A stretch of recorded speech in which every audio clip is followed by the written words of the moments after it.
1971 সালে বঙ্গবন্ধু শেখ মুজিবুর রহমান বলে গিয়েছিলেন, বাংলার মানুষ বাঁচতে চায়, বাংলার মানুষ তার অধিকার চায়। মাননীয় স্পিকার, আজকের বিতর্কের বিষয় এই না বাংলাদেশ স্বাধীনতার স্বপ্ন পূরণে এগিয়ে যাচ্ছে। আজকের বিতর্কের বিষয়টা সরকার দল প্রথম থেকেই বলে যাচ্ছে যে বাংলাদেশের অগ্রগতির কথা, বাংলাদেশের উন্নতির কথা।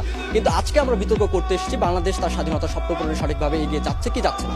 মাননীয় স্পিকার, 1972 সালে বঙ্গবন্ধু শেখ মুজিবুর রহমান যে স্বাধীনতার স্বপ্ন ঘোষণা করেছিলেন তার মধ্যে 4টি মূলনীতি ছিল, যার প্রথম হচ্ছে গণতন্ত্র। মাননীয় স্পিকার, আজকে বর্তমান প্রেক্ষাপটে গণতন্ত্র কিন্তু মাননীয় স্পিকার একটি আমাবস্যার চাঁদ। 2014 সালে আমরা দেখেছি কিভাবে দেশের একটি বড় রাজনৈতিক দল নির্বাচনে অংশগ্রহণ করেনি। মাননীয় স্পিকার, আমরা 2018 সালে দেখেছি কিভাবে রাতের বেলা ব্যালট বক্সের মধ্যে মাননীয় স্পিকার সিলগালা হয়েছে আমাদের ভোট।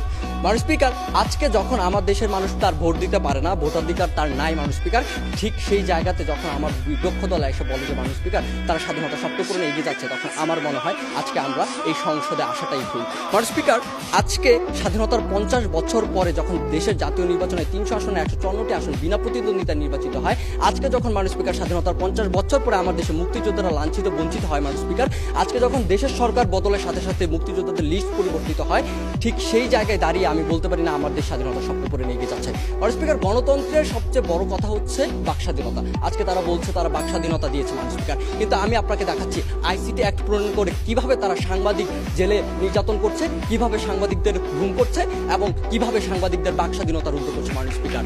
মাননীয় স্পিকার, আজকে এই সংসদে যখন আমরা আসছি মাননীয় স্পিকার, আমরা দেখেছি মাননীয় স্পিকার গুলশানে মাননীয় স্পিকার আন্দোলন হচ্ছে, আমরা দেখেছি মাননীয় স্পিকার আজকে আমি এইখানে কথা বলছি, আজকে হয়তো নারায়ণগঞ্জে আন্দোলন হচ্ছে মাননীয় স্পিকার, সেখানে কিন্তু সরকারের লাঠিয়াল বাহিনী পুলিশ বাহিনী হামলা করছে মাননীয় স্পিকার। এই কি আমাদের গণতন্ত্র মাননীয় স্পিকার? এটা কিন্তু আমাদের গণতন্ত্র না মাননীয় স্পিকার। আজকে তারা টিভি চ্যানেল বাড়িয়েছে, তারা অনলাইন মিডিয়াগুলোকে মাননীয় স্পিকার অনুমোদন দিয়েছে, কিন্তু মাননীয় স্পিকার আজকে কিন্তু অনলাইন মিডিয়াগুলোর উপর আইসিটি অ্যাক্ট প্রণয়ন করা হয়েছে। আজকে যখন মাননীয় স্পিকার স্বাধীনতার 50 বছর পরে আমার দেশ, যখন আপনি 25তম বৈশ্বিক অর্থায়নের দেশে উন্নয়ন হবেন, তখন আপনার স্বাধীনতা 23 বছর পরে ভিয়েতনাম উন্নত বিশ্বে চলে গেছে, স্বাধীনতা 30 বছর পরে মাননীয় স্পিকার মানুষের উন্নত বিশ্বে চলে গিয়েছে, সেখানে আমরা 50 বছর পরেও বলছি আমরা উন্নয়নের দিকে যাব, আমরা সমৃদ্ধির দিকে যাচ্ছি, আমরা সমৃদ্ধির দিকে যাব।